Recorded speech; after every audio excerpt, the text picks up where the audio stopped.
Yo, what's up sa inyong lahat mga ka-dreamers? Kamusta kayong lahat dyan? Okay? For this vlog, pag-usapan natin ngayon yung news na nanggaling sa Government of Canada mga ka-dreamers. Okay?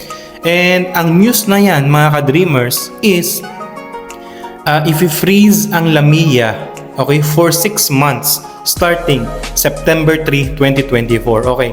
Gusto ko lang i-detail to mga ka-dreamers para at least maging aware yung iba and may spread yung tamang information para sa iba. Okay? So simulan natin mga ka-dreamers is bakit nga ba freeze ang Lamia for 6 months effective September 3 dito sa Montreal? Okay.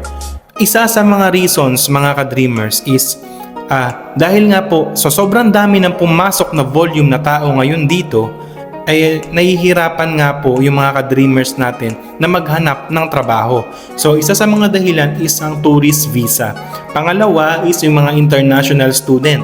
So sa sobrang dami ng international student na pumasok ngayon dito mga ka-dreamers is syempre pagka-graduate nila bibigyan sila ng PGWP or open work permit dahil nga po naka-graduate sila para makahanap ng trabaho dito, and parang open work permit po siya same as tourist visa. Tourist visa naman is eligible ka para maghanap ng trabaho. So para magkaroon ka ng proper status dito sa Canada, kailangan mo ng Lamia, which is convertible po siya sa TFWP na tinatawag dito sa Canada. So dahil nga po nagsimula na dito sa Montreal mga ka-dreamers, so lahat ng mga tourist visa holder ngayon dito sa Montreal, kung nakakita na po kayo ng Lamia, i-process nyo na po agad. Huwag nyo na pong patagalin dahil po mahihirapan po kayong kumuha ng Lamia mga ka-dreamers ko. So, mangyayari po niyan is pag na-process nyo at least naka-pending na. Pero sabi ko nga po sa inyo, announcement po, hindi ko po to inimbento lang. So, dahil nga po yun po yung announcement, effective September 3 mga ka-dreamers, ang Lamia po is mapi-freeze. So, automatic po hindi po kayo mabibigyan ng Lamia kapag po late na po kayo nag-apply dyan. Okay? Ganun lang po kasimple. And take note po, Montreal pa lang po yan. So, anong mangyayari? Okay? Anong mangyayari kapag naging effective na to? Okay mga ka-dreamers ko, syempre, yung mga tourist visa holder dito, yung mga open work permit na mga international student dito, syempre ano pong next step nila? Syempre lilipat po yan sa iba't ibang mga province ng Canada.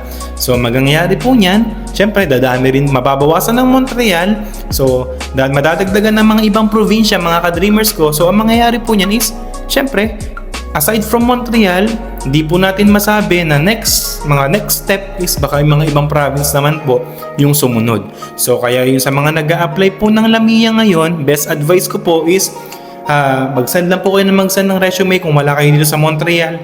Agarin nyo na. Dahil po mga ka-dreamers ko, sinabi ko na po sa inyo yan na ang Government of Canada po and ang immigration po is pag naglabas po talaga sila ng rules is pabago-bago po talaga. So ang kailangan po natin gawin is maging mapag-research po tayo at higit sa lahat, umaksyon na po tayo agad mga ka-dreamers ko.